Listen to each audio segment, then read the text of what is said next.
Now, hours of torrential rains in the capital on Sunday has left parts of Accra, especially around Circle and its environs, flooded. Some residents have had their homes and shops destroyed due to the heavy downpour, with some major streets experiencing gridlock.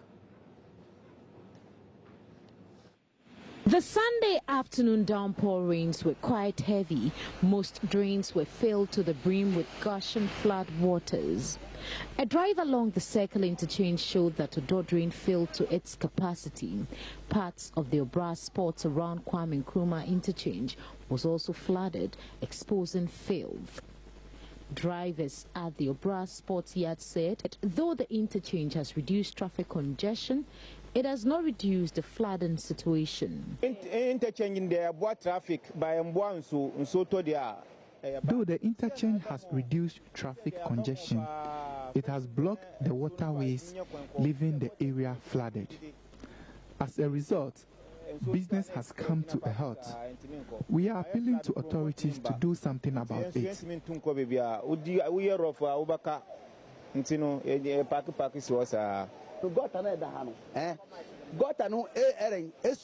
And the Goma Kwan, as I go, we got an Ekesia, 9 sooner, and I got on my hands, so much I did when it is so. The interchange has blocked the waterways. The drainage systems available are too small for this area. We are just fortunate the rains didn't last longer, because if it did, the situation would have been different. All we need now is a better drainage system in the area.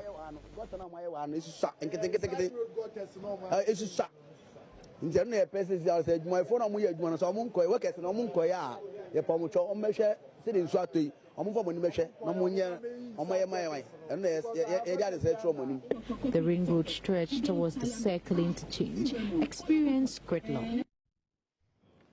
Now, the Ghana Water Company in Sunyani has shut down its treatment plant, leaving many communities to resort to wells for survival. The shutdown comes at the back of the effects of illegal mining and prolonged droughts in the town, forcing the Tano River in the Bono Ahafo region to dry up for the first time in over 40 years. Mahmoud Mohammed Noruddin visited the Tanosu treatment site and reports residents scramble for water, even at very contaminated sources as a result. This is Sunyani, and everything looks serene as people go about their daily activities. But this is what we have found here. I can count more than 50 gallons and containers here. They are in queue waiting for this pipe to be opened so that they can get water to go back to their houses. The scramble for water has become the order of the day. Students, traders, and everyone have abandoned their routine work to join long queues for this essential commodity.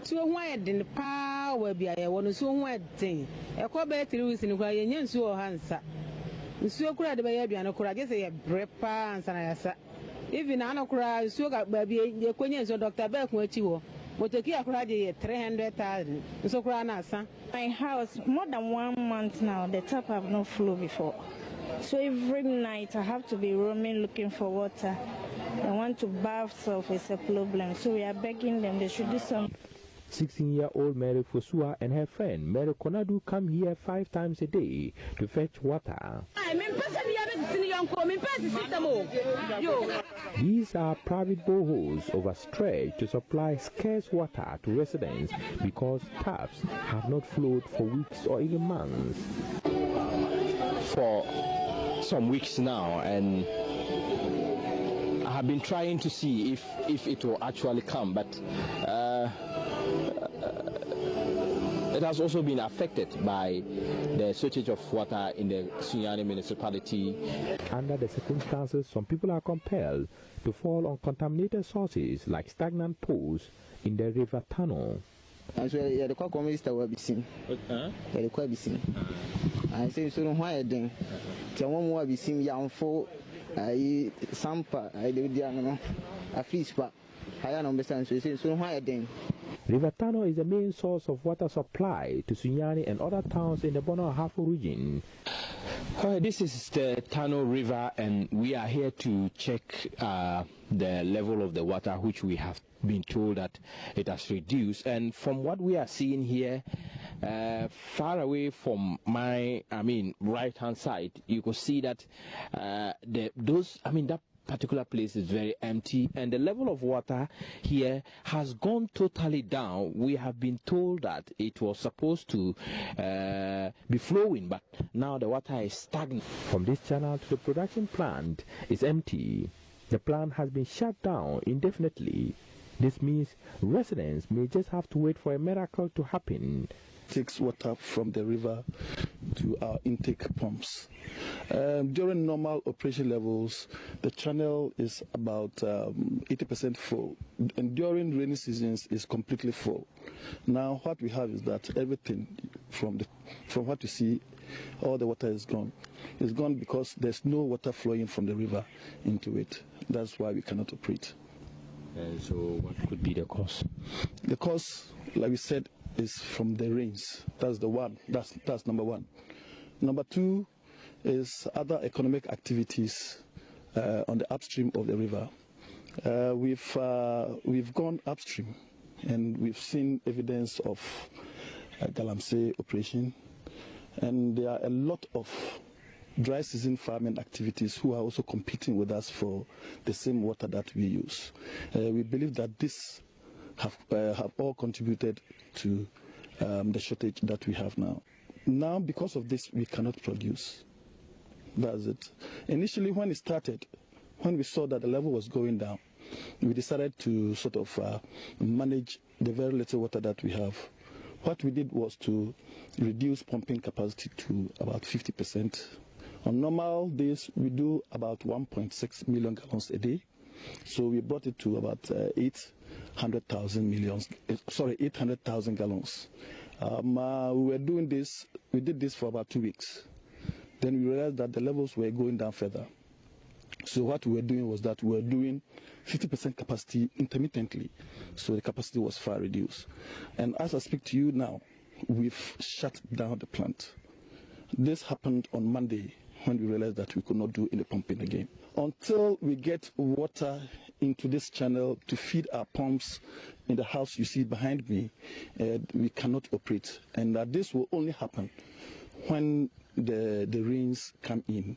If there's rain upstream, we believe that within some few days it will reflect here in the channel and we can start operating.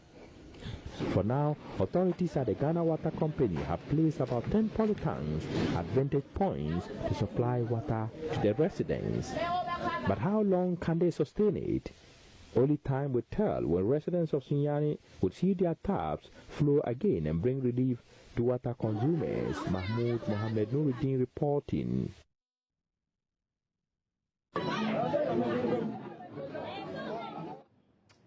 The Anglican Young People's Association is giving back to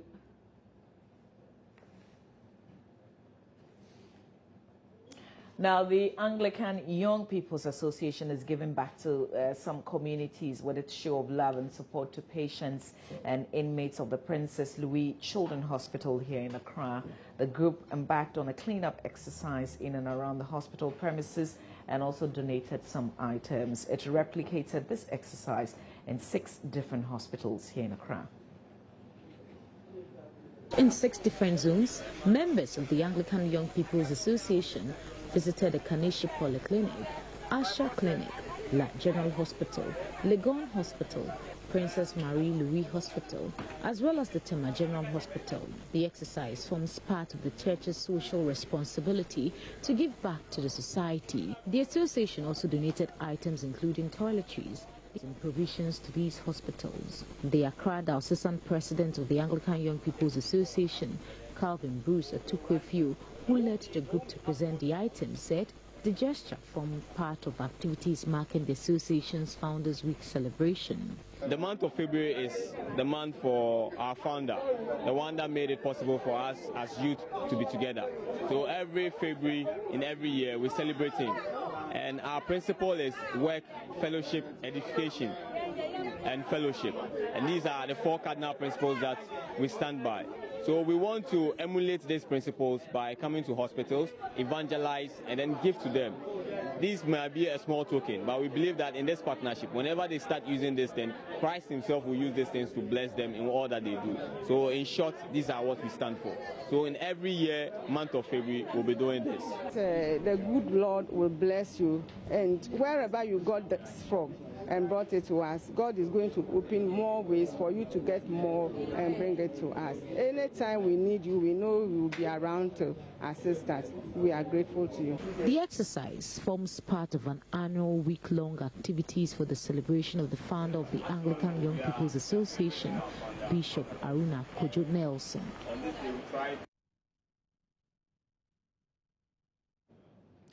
International Trade Relations expert Frederick Alikpi is urging the government to extend funding for agriculture to other farming activities in the country. He's expressed concern about the excessive funding for cocoa, a situation he says makes the country lose revenue from the sector whenever prices of the commodity declines on the international markets. In an interview with Joy Business, Frederick Alikpi, who is also the Greater Accra Regional Chairman of the Ghana Chamber of Commerce, urged the cultivation of cassava, maize and other crops to reduce the over-dependence on cocoa. Agricultural financing from government has been low for some time now, a development which many have called on the government to improve. According to Frederick Alikpi, there is so much lesson to be learned from cocoa production, which will enhance cultivation of other crops. What lessons have we learned in the benefits we have derived from cocoa being managed by the board? There are a lot of lessons we have learned which we can replicate, to boost production and marketing of other products. Okay? Even the rice that we are importing so heavily, we can produce rice in Ghana. The marshlands are there, the wetlands are there. The Ghanaian middle class must assume the responsibility of commercial farming. He expressed concern about the excessive funding for cocoa, a situation he says makes the country lose revenue from sector whenever prices of the commodity declines on the international markets. But Ghana has potential to grow maize sufficiently and export. The demand is there.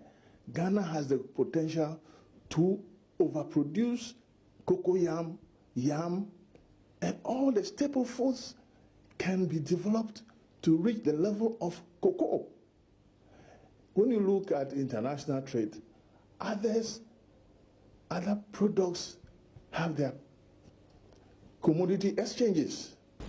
He is therefore optimistic that the new government will implement policies to support the sector.